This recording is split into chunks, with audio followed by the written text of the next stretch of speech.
Inflasi Amerika Serikat periode Agustus capai 0,4%, month to month naik di atas perkiraan.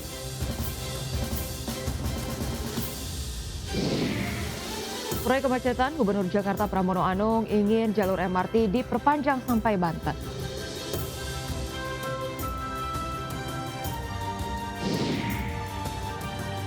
Simak perbincangan seputar market hari ini bersama Raden Bagus Bima, founder Warkop Saham.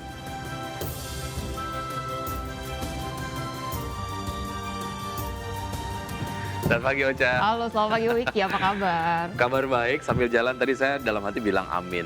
Amin. Kenapa? Kenapa? Karena tadi disampaikan kalau Pramono Anung bilang pengennya untuk mengurai macet, MRT itu lanjut sampai Banten. Mungkin mudah-mudahan nanti lewat rumah saya. Bukan lewat rumah saya sih, Iya.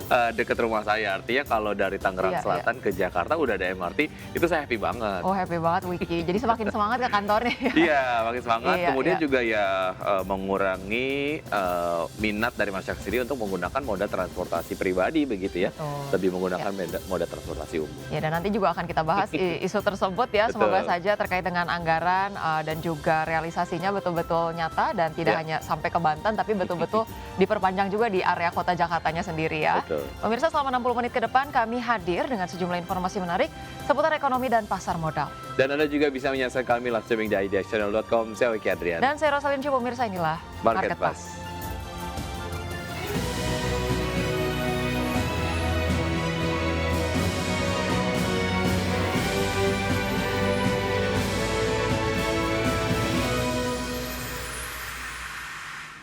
Kita awali Market Pass dengan isu viral yang pertama. Menteri Keuangan Purbaya Yudi Sadewo memastikan defisit anggaran pendapatan dan belanja negara tetap dijaga, yakni maksimal 3% dari produk domestik bruto, dan hal tersebut sesuai dengan ketentuan Undang-Undang Nomor 17 Tahun 2003 tentang Keuangan Negara.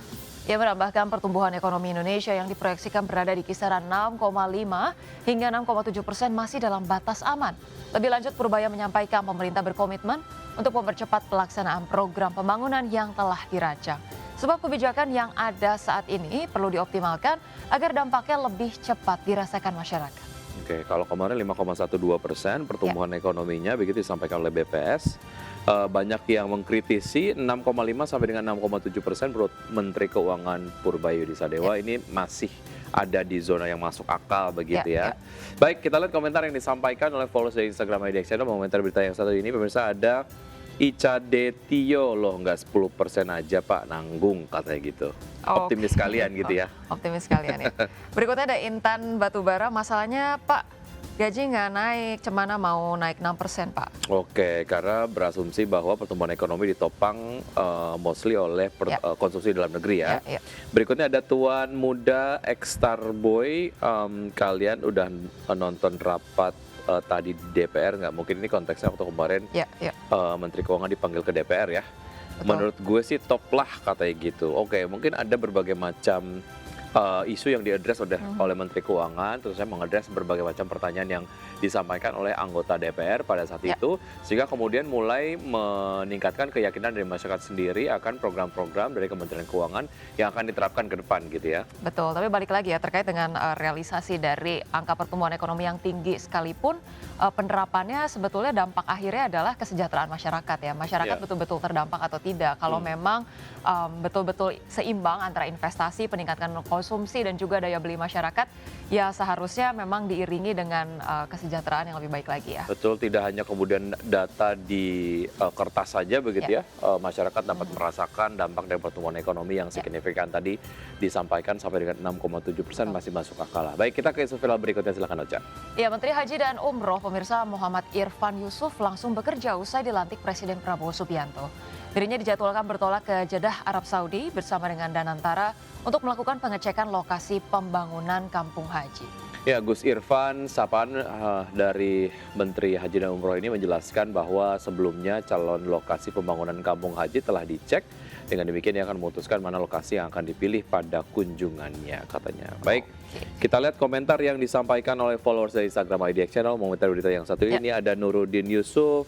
Kemarin kan udah ditinjau, ngapain menteri baru tinjau lagi? Nggak bisa ditanyakan ke yang sebelumnya ke sana. Sukanya buang-buang duit aja, ujung-ujungnya hasilnya sama. Ini kalau Kementerian Haji dan Umroh baru ada ya, Ya, berarti ya, ini mungkin refernya adalah ke Kementerian Agama gitu. baik. Beberapa waktu yang lalu mungkin sempat melakukan Mhm. kunjungan, sebaiknya daripada dilakukan kunjungan sekarang, mendingan tanya aja kemarin hasil risetnya seperti apa gitu mungkin ya, maksud Iya. dari Nurudin. Kemudian berikutnya ada Hapsarip, uang untuk membangun kampung haji dari mana, Pak?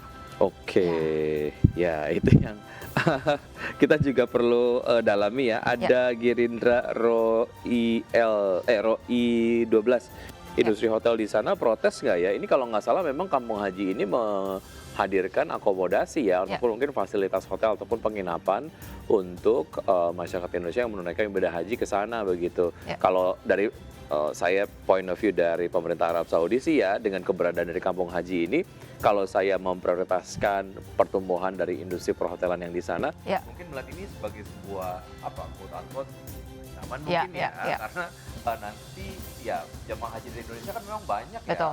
salah satu negara dengan kontribusi jumlah jemaah haji yang terbanyak begitu di dunia. Betul. Ketika kemudian Ya, memang tapi apa namanya si calon jemaah hajinya atau ya, jemaah ya, hajinya tidak menginap di hotel-hotel yang di-provide oleh ya, pengusaha sana ya, mungkin betul, perlu betul. ada Ya, revisi kali ya. lagi-lagi bicara mengenai haji ini juga dari dalam negeri, concern terkait biaya haji yang tinggi, kemudian juga antrian, ini juga sepertinya butuh perhatian khusus ya. Baik, Ya, berikutnya kita ke isu viral selanjutnya, pemirsa. Gubernur DKI Jakarta Pramono Anung mengaku memiliki cita-cita bersama, yaitu pemirsa Gubernur Banten Andra Soni agar Mass Rapid Transit atau MRT bisa diperpanjang sampai ke Banten. Lebih lanjut, Pramono bercerita ketika membuka rute baru Trans Jabodetabek, rute Alam Sutra Blok M yang menghubungkan Tangerang Selatan dengan Jakarta. Saat itu banyak pihak yang memandang sebelah mata kerjasama antara dua gubernur tersebut. Tujuan dibukanya rute baru antara provinsi ini untuk mengurangi dampak kemacetan, sebab banyak pekerja di Jakarta tinggal di daerah penyangga ibu kota. Oke, oke. Kita lihat di sini ada sejumlah komentar yang masuk untuk isu viral berikut ini. Ya, komentar pertama, daripada jadi wash, mending jadi gini-gini. Kalau melihat kebutuhan bukan keinginan pribadi presiden yang dulu. Ini dari Bagus Triawijaya ya. Kita ke komentar berikutnya, pemirsa. Ya, di sini ada @Nur Bright Your Day. Saya setuju Pak, tolong dibantu push begitu.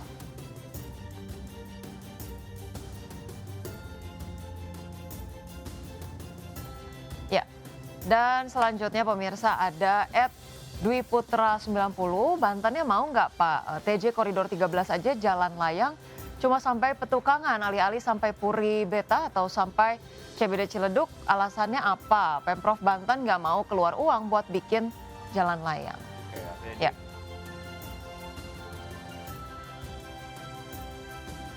Ya, ya, ini adalah moda transportasi lintas area ataupun lintas provinsi begitu.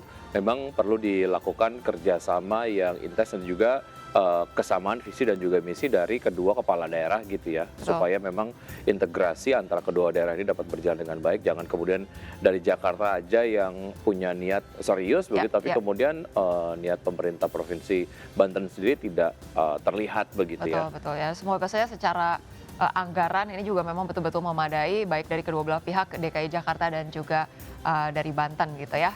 Baik, dan pemirsa lanjut, penguat indeks harga saham gabungan bertahan di level 7.747 pada perdagangan di hari Kamis 11 September. Ya, pemirsa, informasi dan pembahasannya akan dibawakan oleh rekan Wiki Adrian. Market Pass akan segera kembali.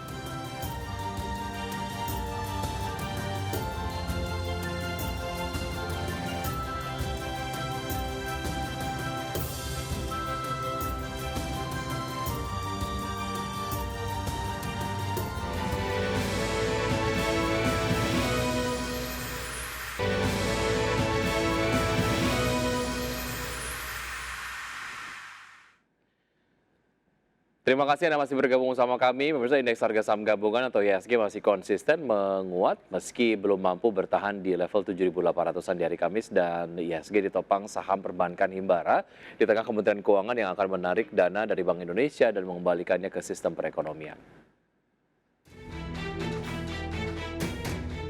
Indeks harga saham gabungan ditutup menguat 0,64% di level 7.747,90 di akhir perdagangan Kamis. IHSG lagi-lagi memangkas penguatan usai sempat menguat ke intraday tertinggi harian di level 7.819,098. Indeks sektoral dengan kenaikan terbesar sektor keuangan melaju di 1,93%, sektor kesehatan naik 1,37%, dan sektor transportasi dan logistik menguat 1,15%. Sementara sektor energi turun 0,50%, barang baku melemah 0,42%, dan sektor teknologi koreksi 0,33%. Saham emiten perbankan BUMN tercatat menjadi penggerak utama kinerja.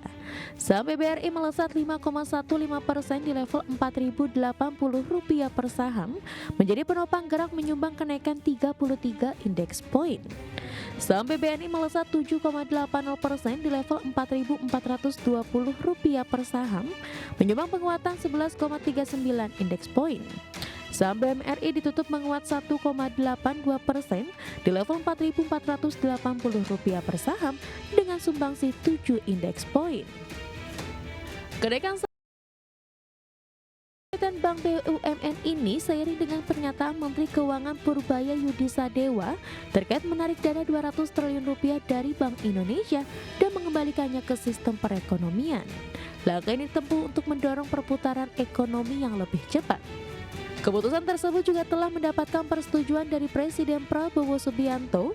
Dana tersebut merupakan kas negara sehingga pemindahan dana ke perbankan bukan dalam bentuk pinjaman melainkan tambahan likuiditas agar bisa mengenjot penyaluran kredit.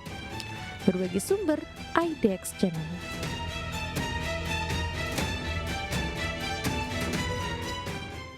Ya, Biro Statistik Tenaga Kerja Amerika Serikat melaporkan indeks harga konsumen naik 0,4% secara month-to-month di bulan Agustus 2025, adapun secara tahunan inflasi Agustus mencapai 2,9% dan menjadi level tertinggi sejak Januari.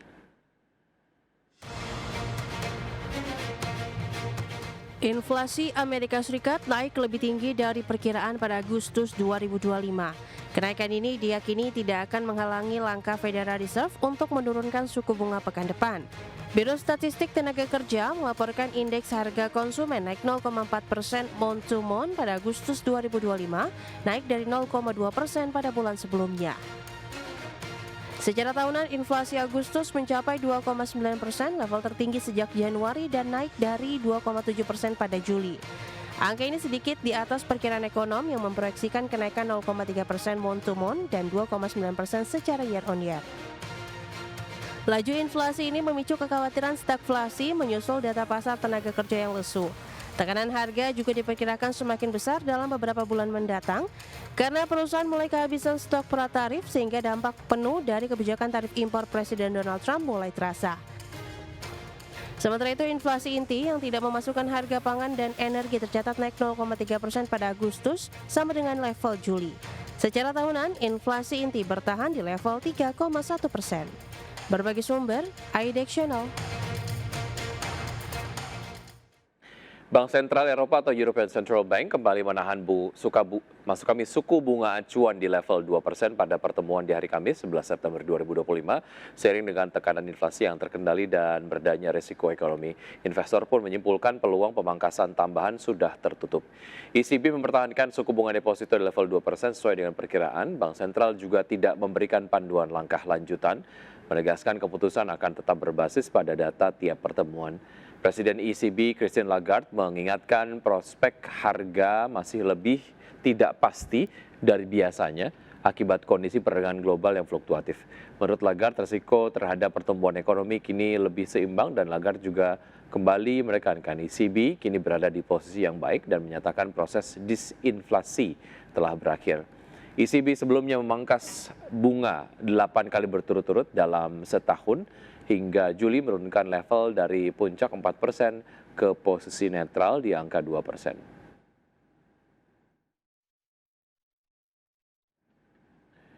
Dari pergerakan bursa global, bursa Wall Street yang berakhir di level tertinggi sepanjang masa pada perdagangan di hari Kamis terdorong rally saham teknologi seperti Tesla dan Micron Technology, serta meningkatnya keyakinan investor bahwa The Fed akan memangkas suku bunganya bulan ini. Adapun pada perdagangan di hari Kamis, indeks S&P 500 ditutup menguat 0,85% ke level 6.587, Nasdaq Composite naik 0,72% ke level 22.043, dan Dow Jones maksud kami melesat 1,36% ke posisi 46.108. Dari bursa Eropa, pemirsa, yang menghijau pada hari Kamis ditopang rally saham sektor pertahanan menyusul meningkatnya ketegangan geopolitik di kawasan. Sementara investor juga mencermati keputusan Bank Sentral Eropa yang mempertahankan suku bunga acuan.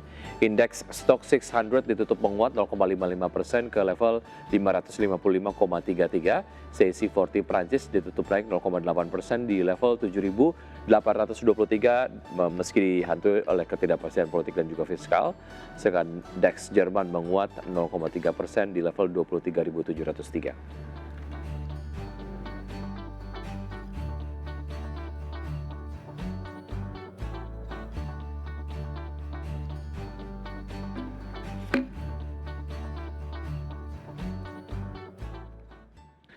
Ya, untuk berbincang pagi hari ini kita sudah terhubung melalui video conference, ada Pak Raden Bagus Bima, founder dari Warkop Saham. Selamat pagi Pak Bima.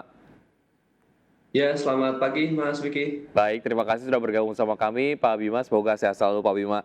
Ada satu hal yang kemudian cukup menarik pagi hari ini, kita akan memperbincangkan terkait dengan pengucuran 200 triliun dana Bank Indonesia ke Bank Himbara mulai hari ini, dan dampaknya terhadap saham-saham Bank BUMN akan seperti apa. Pasca kemarin sudah menguat begitu di penutupan perdagangan sesi 2, hari ini mungkin diproyeksikan akan terbang atau seperti apa Pak Bima? Ya, saya pikir banyak hal yang bisa kita ambil secara positif ya terkait dengan sentimen ini. Pertama, karena memang di pekan sebelumnya ya kita tahu bahwa IHSG kita sempat diwarnai oleh sentimen negatif terkait dengan demonstrasi. Di momen yang tepat saat beberapa emiten membutuhkan informasi yang positif, lahirlah informasi dari Menteri Keuangan yang baru, yang menurut saya selain daripada kebijakan ini tentunya positif dan momentumnya pun juga pas gitu. Jadi sehingga kalau dikatakan di hari ini memang akan efektif ya penyaluran 200 triliun tersebut, dan sudah direspon juga oleh hampir saham-saham yang memang berkaitan di hari Kamis kemarin, sehingga di hari ini saya pikir yang yang sedang ditunggu oleh investor adalah yang juga dijanjikan di hari ini ya akan diumumkan, yaitu adalah bobot pembagian antara 6 bank Himbara ya. Nah, saya juga menunggu apakah nanti seperti yang terjadi di PMN ya yang beberapa kali dilakukan.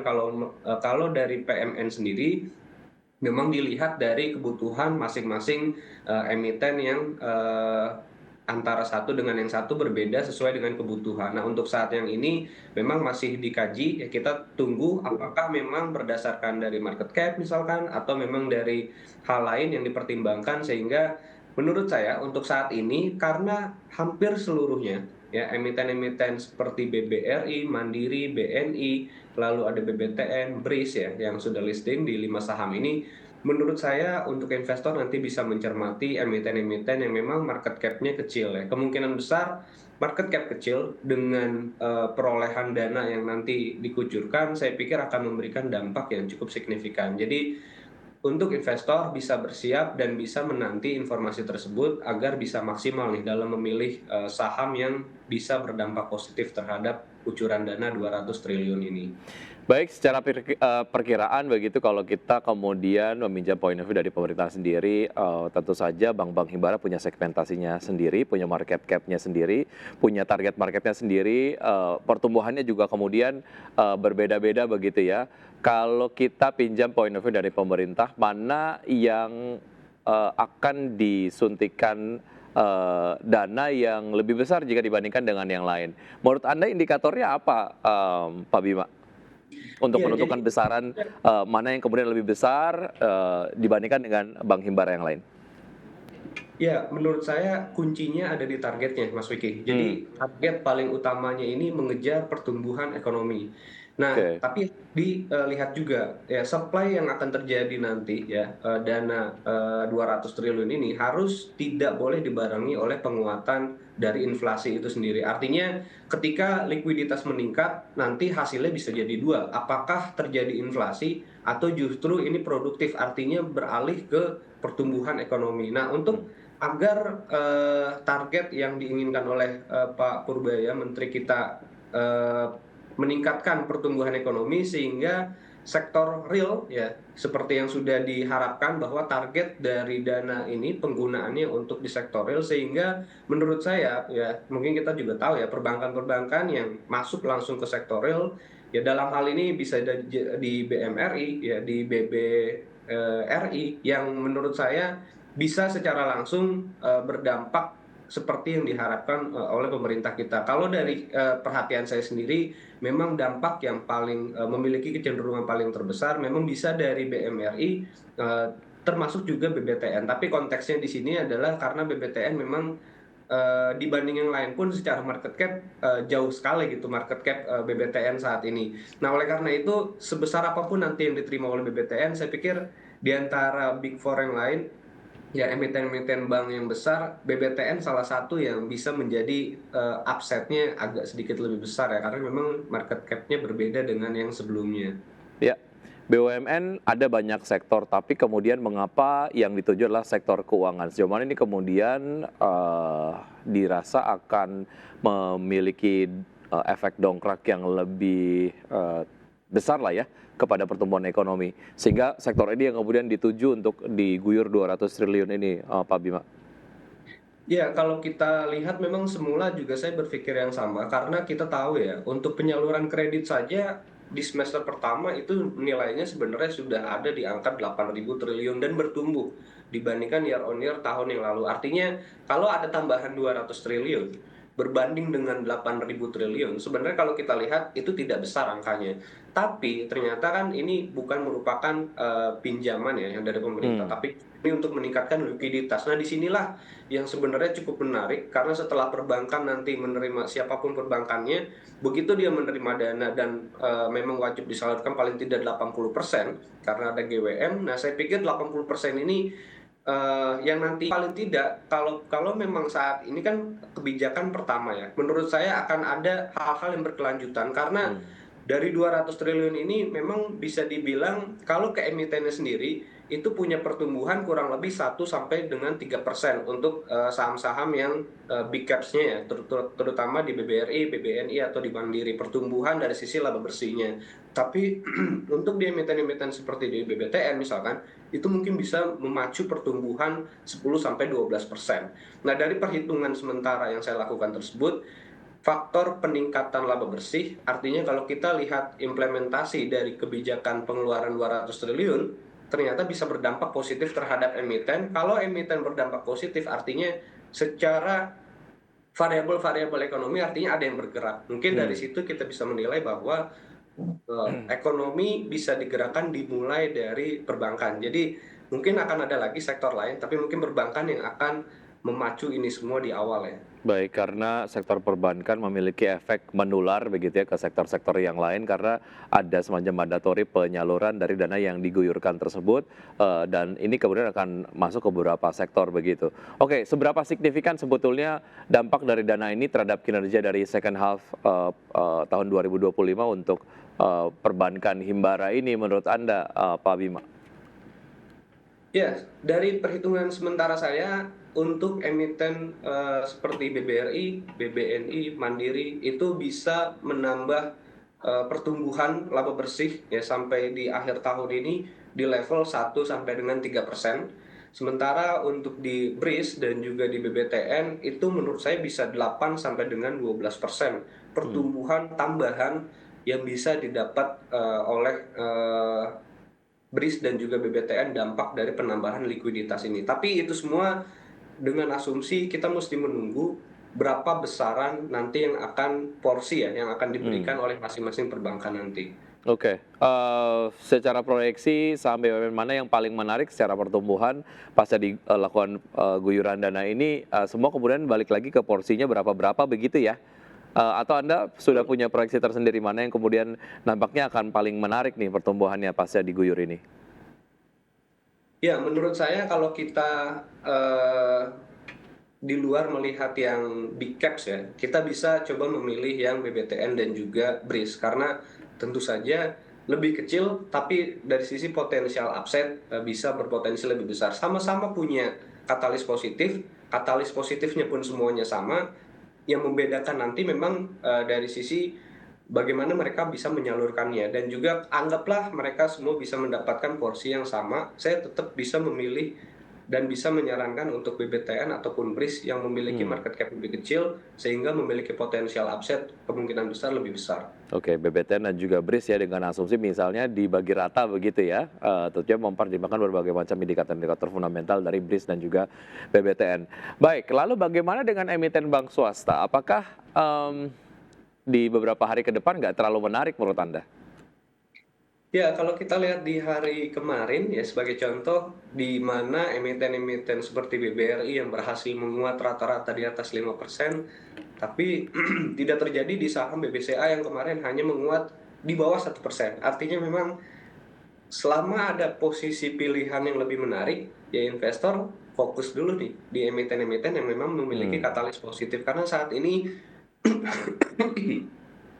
mohon maaf, karena saat ini seperti yang saya sampaikan di awal, baru saja minggu lalu terdapat sentimen negatif dari demonstrasi. Jadi investor menunggu-nunggu dan menanti ada sentimen positif apa nih. Ketika ada sentimen positif, sangat-sangat sensitif sekali gitu, bahwa ya udah yang lagi positif BUMN, kita fokus di BUMN. Betul, ya nggak salah juga gitu ya, karena memang sentimen positifnya lagi ke Bank BUMN begitu ya. Oke, lalu sektor mana yang akan kecipratan berkah biasanya sih kalau kemudian kita bicara mengenai pertumbuhan di sektor keuangan?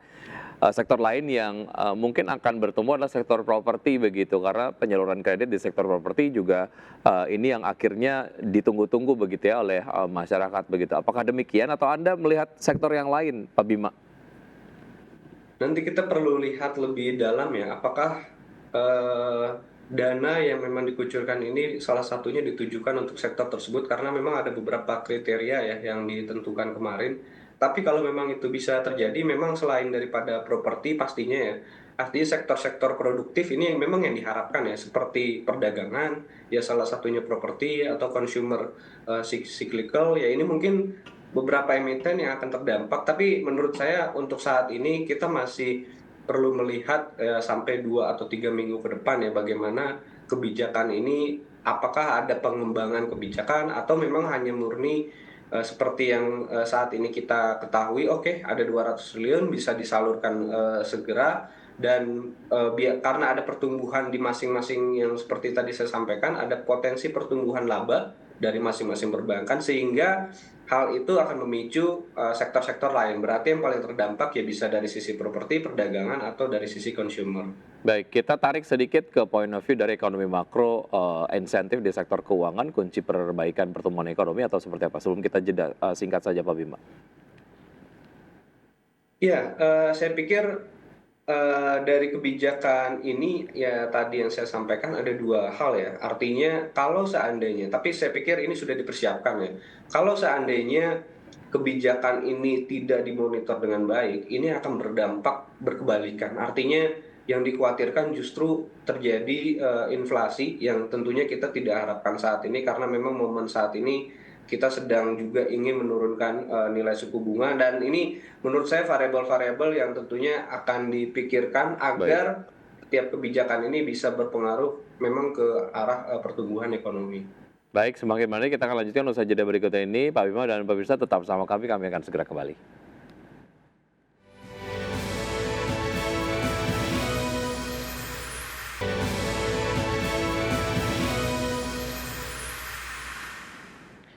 Terima kasih Anda masih bergabung sama kami. Pemirsa, sebelum saya lanjutkan perbincangan bersama Pak Bima, kita akan lihat terlebih dahulu pembukaan dari IHSG di pukul 9:03 waktu Indonesia bagian Barat, ataupun pergerakan terbaru dari IHSG. Sejauh ini IHSG bergerak menguat 0,75% di level 7.807,816, dan 5 saham yang menjadi top gainers.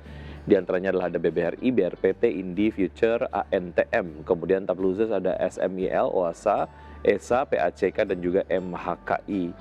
Dan berikutnya dari pergerakan sektoral, pemirsa, Basic Industries menguat paling signifikan 0,9% atau hampir 1%. Selanjutnya disusul oleh sektor finance yang menguat 0,89%, dan sektor kesehatan nampaknya tertinggal ataupun mengalami pelemahan jika dibandingkan dengan saham-saham ataupun sektor-sektor yang lain, melemah 0,08%. Dan berikutnya kita akan simak pembukaan dari bursa-bursa utama Asia di pagi hari ini. Seperti Anda dapat saksikan di layar televisi, pemirsa, untuk bursa-bursa utama Asia di pagi hari ini dibuka menguat dengan penguatan Nikkei 0,5% di level 44.596, SCI Singapura dibuka menguat 0,3% di level 4.369, Kospi Korea dibuka menguat 1,01% di level 3.377, Hang Seng Hong Kong dibuka menguat 1,74% di level 26.541. Dan berikutnya adalah saham-saham pilihan pagi hari ini, pemirsa, dari Pak Bima, diantaranya adalah ada Harum dengan support di 1050, resistensi 1200, WIRG dengan support di 175, resistensi 200, Toba dengan support di 1230 dan resistensi 1390, kemudian Antam dengan support di 3200 dan resistensi 3500. Rekomendasi untuk Harum, WIRG dan juga Toba buy, sementara untuk Antam adalah buy on weakness. Kita langsung berbincang bersama Pak Bima untuk saham-saham pilihan di pagi hari ini. Saya tidak lihat saham-saham berbasis perbankan, Pak Bima. Anda kemudian memilih wait and see terlebih dahulu atau seperti apa? Ya, sebenarnya untuk perbankan sudah menguat dari hari kemarin ya, dan seperti yang kami sebenarnya dengan teman-teman di Warkop Saham, kita sudah memprediksi ya tentunya penguatan perbankan, baik tentunya ini momentum yang sangat pas ya hari kemarin dan juga di hari ini, sehingga saya berharap tanpa kita masukkan ke dalam rekomendasi, investor tetap melihat itu sebagai peluang dan bisa tetap melakukan pembelian, apalagi ada potensi penurunan suku bunga nanti sampai dengan di tanggal 17-18 ya, terkait dengan Fed rate. Tentunya perbankan, teman-teman investor bisa terus mengikuti sampai nanti pengumuman Fed rate nanti di akhir minggu besok ya. Jadi masih tetap menarik kalau untuk dari sisi perbankan, bisa untuk trading ataupun bisa untuk swing trade. Baik, yang menarik juga adalah terkait dengan dua saham BUMN yang kemudian masuk ke dalam jajaran top gainers. Hanya dua saja, itu adalah BMRI dan juga BBRI. Begitu nampaknya kemudian investor seperti yang Anda tadi sampaikan masih menunggu kira-kira berapa porsi yang akan dibagikan kepada masing-masing bank himbara begitu untuk mendapatkan kucuran dana yang disalurkan dari pemerintah diambil dari Bank Indonesia. Baik, kita ke Harum. Analisis lengkapnya seperti apa, Pak Bima? Ya, ini salah satu komoditas yang menurut saya selain emas ya, yang posisi trennya diam-diam ini cukup menarik. Dan kalau kita lihat di pagi ini sudah menguat hampir 5%. Saya menargetkan memang untuk Harum ini di 1.200 ya. Jadi investor yang sudah memiliki saham Harum ataupun berniat ingin melakukan pembelian di hari ini, saya menargetkan di level 1.200. Saya pikir ini angka yang paling mungkin paling dekat dan bisa terpenuhi. Itu kurang lebih potensial profitnya di 9% ya, kalau seandainya investor tadi berhasil melakukan pembelian di pagi hari. Ini sektor yang menurut saya cukup menarik. Sebenarnya tidak hanya Harum bergerak sendiri ya, ada emiten-emiten lain di satu sektor yang ikut menguat, tapi salah satunya memang Harum yang cukup menarik secara pola teknikal. Baik, dari Harum kita ke WIRG. Apa yang menarik dari WIRG, Pak Bima? Ya, kemarin tentunya kembali ada lonjakan penguatan ya, dibarengi juga oleh volume juga yang menurut saya cukup signifikan ya dibandingkan dengan hari sebelumnya. 157% peningkatan volume transaksinya di hari ini untuk investor yang memiliki kecukupan dana untuk trading. Saya pikir ini kesempatan untuk bisa masuk di salah satu small cap ini. Kita menargetkan WIRG di 200 ya, ini psikologis price dengan level stop loss di 175. Oke, direkomendasikan untuk trading saja untuk WIRG ya. Dari WIRG kita ke Toba, Pak Bima. Ya, ini juga salah satu sektor yang menarik. Menurut saya ini bisa bergantian ya. Jika memang hari ini belum bisa menguat, bisa untuk diakumulasi pembelian dulu saja. Tapi secara tren, kalau kita mau hold beberapa waktu, ini tidak ada masalah. Kita targetkan itu di 13.90.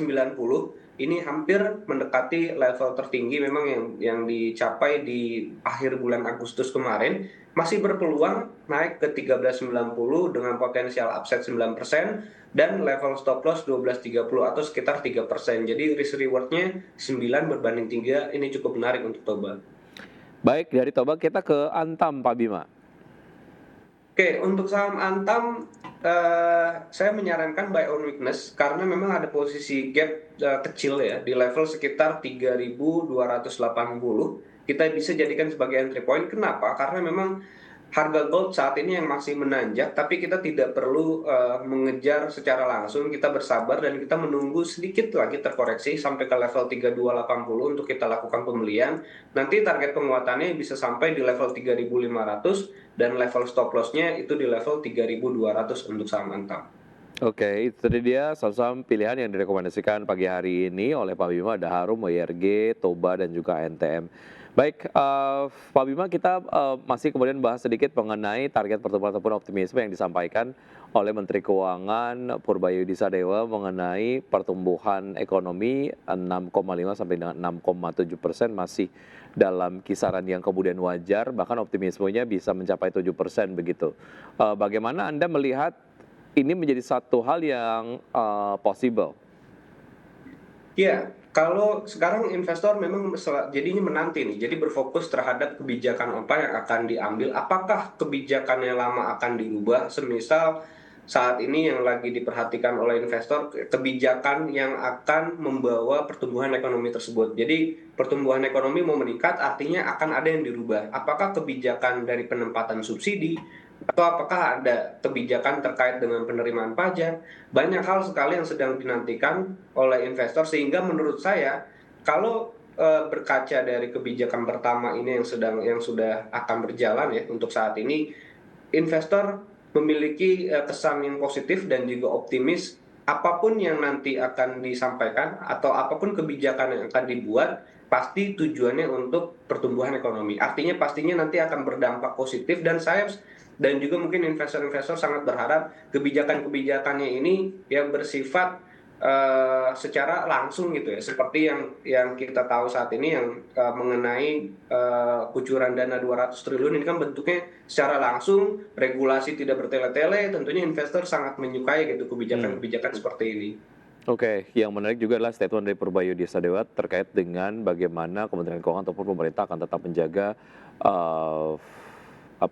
defisit di 3% begitu ya, sesuai dengan amanat dari undang-undang sendiri. Ini kemudian menjadi perbincangan pada saat Menteri Keuangan baru menjabat begitu ya, apakah kemudian akan tetap konsen menjabat menjaga defisit di 3% atau seperti apa. Sejauh mana ini kemudian menjadi satu statement yang juga menenangkan concern dari pasar sendiri, Pak Bima, menurut Anda?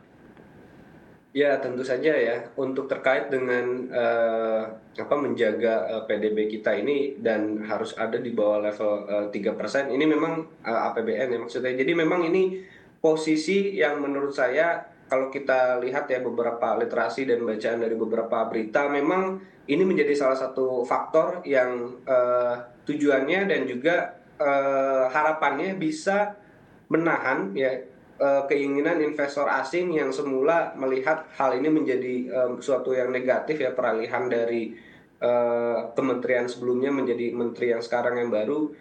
Nah, dicegah dan juga semoga saja memang beberapa statement yang disampaikan termasuk juga perihal yang tadi itu menahan dan juga justru menambah keyakinan investor terutama dari asing yang saat ini sih kalau saya melihat dari sisi domestik kita, baik pemberitaan dari sisi investor, inflow masuk dari domestik itu tidak ada masalah sama sekali gitu. Untuk Baik. saat ini faktor yang paling mempengaruhi kebanyakan memang datang dari eksternal. Baik, singkat mengenai proyeksi IHSG hari ini, Pak Bima.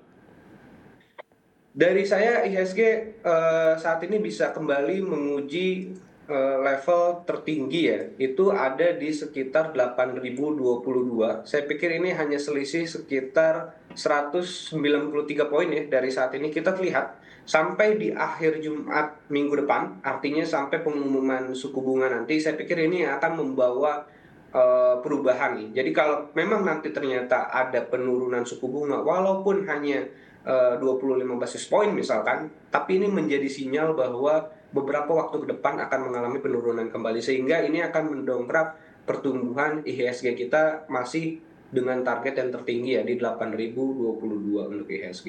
Baik, Pak Bima, terima kasih sudah bergabung bersama kami di Marketplace. Semoga informasi dan juga analisis yang Anda sampaikan dapat menjadi referensi pelaku pasar untuk menerapkan strategi investasinya hari ini. Namun keputusan investasi kembali ke tangan investor. Pak Bima, terima kasih, sukses selalu, sehat selalu untuk Anda. Pak Bima, sampai jumpa. Ya, terima kasih Mas Vicky, selamat pagi. Baik, dan pemirsa tetap bersama kami, usai jeda saya dan juga rekan Rosalin Syu akan hadir dengan berbagai macam informasi menarik lainnya. Ocha, informasi apa yang akan disampaikan nanti di segmen berikutnya? Ya, baik Wiki dan juga pemirsa, kami akan hadir dengan informasi lainnya diantaranya terkait dengan gudang garam kejar penjualan SKT demi perbaiki kinerja keuangan. Pemirsa, informasi akan kami hadirkan sesaat lagi.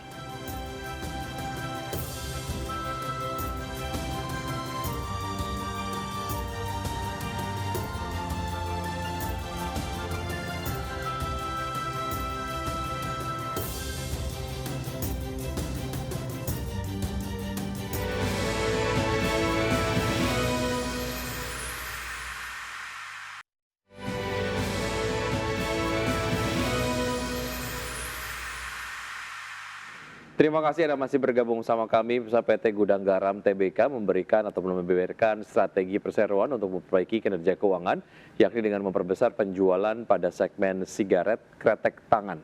Ya, Direktur and Corporate Secretary Gudang Garam, Heru Budiman mengatakan saat ini perseroan dihadapkan pada tantangan berupa cukai rokok tinggi dan penurunan daya beli masyarakat yang membuat penjualan perseroan semester 1 2025 melemah. Pasalnya 89,56% pendapatan perseroan pada semester 1 didapatkan dari segmen sigaret kretek mesin yang notabene harganya lebih mahal. Saat disinggung diversifikasi bisnis pada produk rokok elektrik, ia merasa produk tersebut bukan menjadi solusi di tengah situasi daya beli saat ini. Meski perusahaan tetap terbuka dengan opsi inovasi tersebut.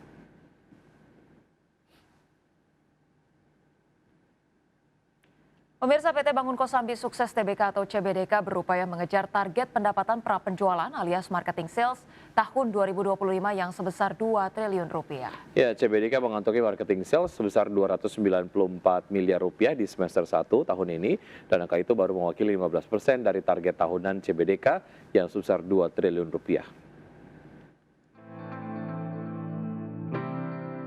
PT Bangun Kosambi Sukses Tbk atau CBDK berupaya mengejar target pendapatan pra-penjualan alias marketing sales tahun 2025 yang sebesar 2 triliun rupiah.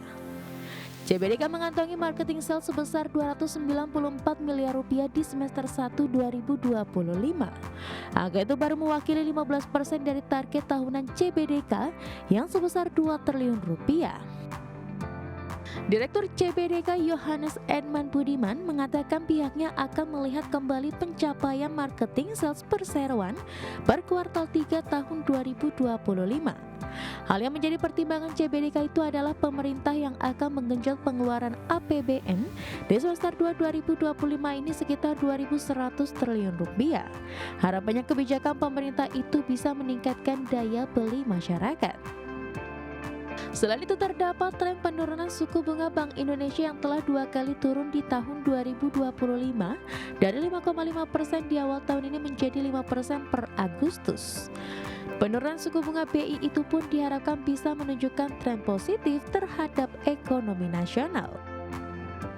Harapannya akan mendorong penurunan cost of funding dan juga penurunan sebagian besar pembiayaan bidang properti, terutama untuk pembelian rumah dan ruko di PIK 2. Berbagai sumber, IDX Channel. PT Bakri and Brothers Tbk resmi menguasai penuh saham pada Badan Usaha Jalan Tol Cimanggis Cibitung. Ya, langkah ini dipandang menjadi strategi penting grup usaha dalam memperkuat bisnis infrastruktur. PT Bakri and Brothers Tbk atau BNBR melalui anak usaha PT Bakri Tol Indonesia resmi mengakuisisi 90% saham PT Cimanggis Cibitung Tollways. Setelah menggelar rapat umum pemegang saham luar biasa pada Rabu 10 September, BNBR menjadi pemegang saham tunggal badan usaha jalan tol tersebut. Direktur Utama BNBR Anindya Bakri mengungkapkan akuisisi senilai 3,56 triliun rupiah ini bertujuan untuk memperkuat posisi grup usaha dalam sektor infrastruktur nasional. Melalui pengambil alihan saham dan piutang dari Waskita Toll Road dan sarana multi infrastruktur, langkah ini diharapkan mampu meningkatkan sinergi dan kontrol strategis perusahaan. Sementara itu, Wakil Direktur Utama BNBR Ardiansyah Bakri menegaskan ruas Cimanggis Cibitung memiliki posisi strategis. Tol yang resmi beroperasi penuh sejak Juli 2024 ini terintegrasi dengan JOR 2 dan jalur Trans Jawa, sehingga diproyeksi menjadi jalur alternatif untuk mengurangi kemacetan dan mendorong pertumbuhan ekonomi di wilayah Jabodetabek. Berbagi sumber, IDX Channel. Dan pemirsa, informasi menarik lainnya masih akan kami hadirkan usai jeda berikut ini, tetaplah bersama kami.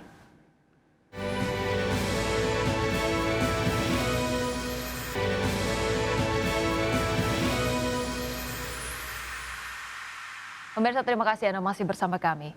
Pemirsa, Presiden Prabowo Subianto menargetkan 100 sekolah rakyat dibangun setiap tahun, di mana target ini ditujukan demi mewujudkan pendidikan yang merata di seluruh Indonesia. Ya, Presiden mengunjungi sekolah rakyat menengah atas 10 Jakarta di Pusdiklat Margaguna, Jakarta. Kunjungan ini menjadi yang pertama dilakukan Presiden sejak sekolah rakyat resmi beroperasi pertengahan Juli 2025. Presiden menegaskan saat ini pemerintah telah membuka 63 titik sekolah rakyat di seluruh Indonesia dengan target mencapai 100 titik hingga akhir 2025. Presiden mengungkapkan sekolah rakyat merupakan program yang bertujuan memberikan akses pendidikan berkualitas bagi anak-anak dari keluarga miskin dan miskin ekstrim. Anak-anak yang tadinya mungkin merasa rendah diri karena orang tuanya sangat susah hidupnya, kita tarik keluar, kita beri lingkungan yang sebaik-baiknya supaya dia percaya diri dan dia dapat pendidikan yang terbaik yang bisa kita berikan. Jadi kita tidak mau membiarkan dan berharap ada perbaikan alamiah, itu tentunya itu harapan kita, tapi kalau bisa kalau perlu kita intervensi, kita bantu. Ya, sementara itu Presiden Prabowo Subianto disebut telah merestui pemindahan dana saldo anggaran lebih atau SAL yang berada di rekening pemerintah di Bank Indonesia sebesar 200 triliun rupiah ke perbankan yang diajukan oleh Menteri Keuangan Purbaya Yudisadewa. Ya, pemirsa, Purbaya menegaskan Kementerian Keuangan akan menarik uang pemerintah diantaranya saldo anggaran lebih dan sisa lebih pembayaran anggaran atau silpa yang totalnya ini sekitar 425 triliun rupiah. Khusus untuk saldo anggaran lebih sebesar 200 triliun ini berada di Bank Indonesia. Menkyu Purbaya menegaskan dana 200 triliun rupiah tersebut akan dikembalikan ke sistem perekonomian. Ke-6 bank tersebut terdiri dari 4 bank himbara dan 2 bank syariah, yakni Bank Mandiri, Bank Negara Indonesia, Bank Rakyat Indonesia, dan Bank Tabungan Negara, serta Bank Syariah Indonesia dan Bank Syariah Nasional. Penyaluran dana 200 triliun rupiah tersebut sebagai upaya menghidupkan kembali aliran kredit dalam mendorong pertumbuhan ekonomi. Sistemnya bukan saya ngasih pinjam ke bank dan lain-lain. Ini seperti Anda naruh deposito di bank, kira-kira gitu kasarnya. Nanti penyalurnya terserah bank. Tapi kalau saya pakai ya saya ambil. Tapi nanti diupayakan nanti penyalurannya ke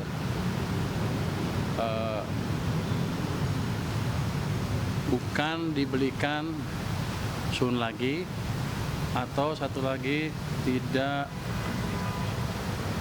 saya lupa, sun, dan kita minta ke BI tidak diserap uangnya. Jadi uangnya betul-betul ada sistem perekonomian sehingga ekonominya bisa jalan. Tujuannya supaya bank punya duit banyak cash tiba-tiba dan dia nggak bisa naruh di tempat lain selain dikreditkan. Jadi kita memaksa market mechanism. Ya, pemirsa, dan sebelum kita akhiri Market Plus pada pagi hari ini, kita lihat terlebih dahulu bagaimana posisi IHSG di 27 menit pertama perdagangan. Pada pagi hari ini kita lihat bersama IHSG terpantau menguat 0,98% ke 7.823. Kemudian top gainers datang dari BRPT, PTRO Indi, FUTR, kemudian Karya dan juga Brand. Ya, tahun khusus ada BBNI, AMMN, ESA, OASA, dan juga PANI. Pergerakan sektoral Basic Industries menguat paling signifikan 1,79%, disusul oleh sektor energi dan juga teknologi, sementara sektor transportasi melemah 0,07%. Iya, baik pemirsa, 60 menit sudah kami menemani Anda dalam Market Buzz. Semoga pembahasan hari ini dapat menjadi referensi dan sumber informasi untuk Anda. Tetap perbarui informasi Anda hanya di IDX Channel, ya trustworthy and comprehensive investment reference. Jangan lupa untuk menyaksikan program First Session Closing yang akan tayang pukul 11.30 waktu Indonesia bagian Barat. Karena urusan masa depan harus yang terdepan, aku investor saham, saya Wiki Adrian. Dan saya Rosalyn Chu, pemirsa, kami pamit undur diri. Terima kasih dan sampai jumpa.